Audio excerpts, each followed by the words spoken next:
சொல்கிறாங்க. இந்தியாவிலே தமிழக போக்குவரத்து கழகம் தலை சிறந்த போக்குவரத்து கழகம் என்று மெடல் பரிசெல்லாம் வாங்கினீங்க. 22,000 பேருந்துகள் ஓடுகிறது தமிழகத்தில் என்று சொல்றீங்க.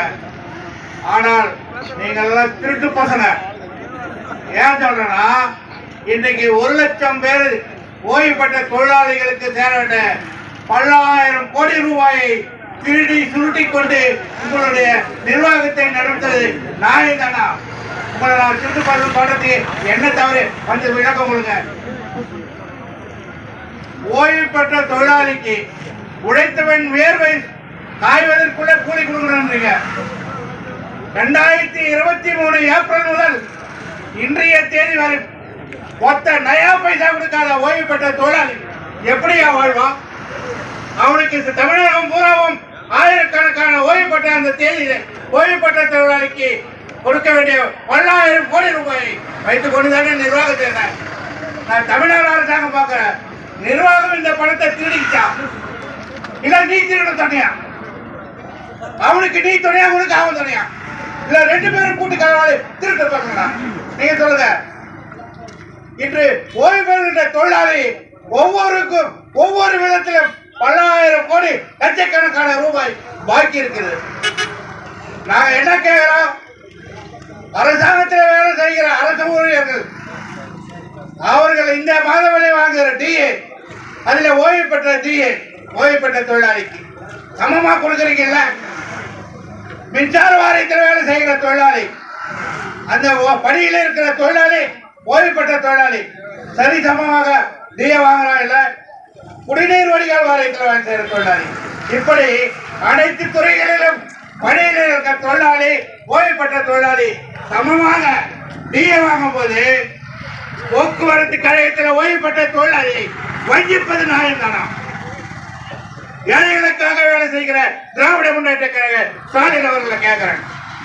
ஒரு கண்ணுல என்ன, ஒரு கண்ணுல சுண்ணாம்பு, இது நியாயம் தானா? கேட்பது சரியா சவரா? சிந்தித்து பாருங்கள்.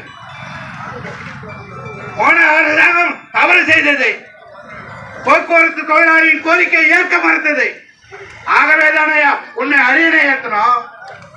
நீ சொன்னிய தேர்தல் வாக்குறுதியில 100 நாட்களில் போக்குவரத்து தொழிலாளிக்கு பழைய பென்ஷன் திட்டத்தை அமல்படுத்துவேன், அனைத்து பணங்களை உடனடியாக வழங்குவேன் சொன்னையா இல்லையா? இன்று 3 வருஷம் ஆட்சி பொறுப்பேற்று இதுவரை ஒற்ற வார்த்தை போக்குவரத்து தொழிலாளியை பத்தி எங்கேயாவது ஒத்த வார்த்தை பேசியிருப்பியா? எல்லாம் பேசுறேன். வருகின்ற தேர்தல் 26 200 சீட்டு நாங்க வருவோம் சொல்றிய, எங்க வைத்தியத்தில் சும்மா விடுமா? போக்குவரத்து கழகத்தில் ஓய்வு பெற்ற தொழிலாளி மூத்த குடிமக்கள் ராவு பகலா ஓய்ச்சானையா?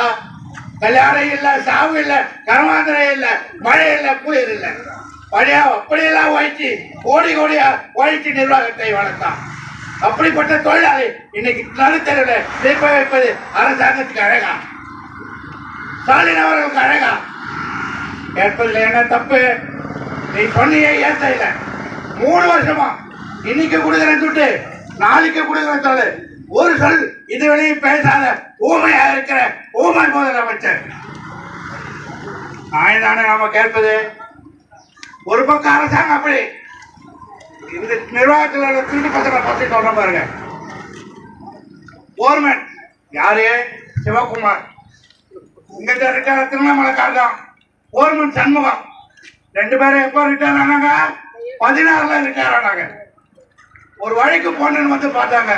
என்னடா கேட்டாங்க. நானும் சரி வாப்பா அவங்க பயிலாக பார்த்தா இவன் 9 லட்சம் கிராஜுவிட்டி கொடுத்தது எட்டு இருக்குது தகவல் உரிமை சட்டத்தில். பேங்க் ஏற்றி பார்த்தா 9 லட்சம் இது. அப்பனா 57,000 ரூபாய் இடையிலே எப்படி காணாமல் போனது? நிர்வாகத்தில் வேலை செய்யற பணியாளர் தரேன்னானா இல்ல வங்கியில வேலை செய்யற பணியாளர் தரேன்னானா? சண்முகம் அவர்களுக்கு 37,000 ரூபாய் காணாமல் போச்சு. 2 நாளா தேடி இருந்த சரியான பதில் இல்லை. நீ விழுப்புரம் போய் பாரு, அங்க போய் பாருனா. ஏன் போனோம் அவன் விழுப்புரம்? ஓய்வு பெற்ற தொழிலாளி ஏன் போனோம்? எல்லா நிர்வாகத்திலையும் ஒரு கழகத்திலிருந்து ஒரு கழகத்துக்கு மாற்றலாகி வந்தா அவனுடைய பணிப்பணி பத்திரத்தை நீங்க தானே வாங்கி பராமரிக்க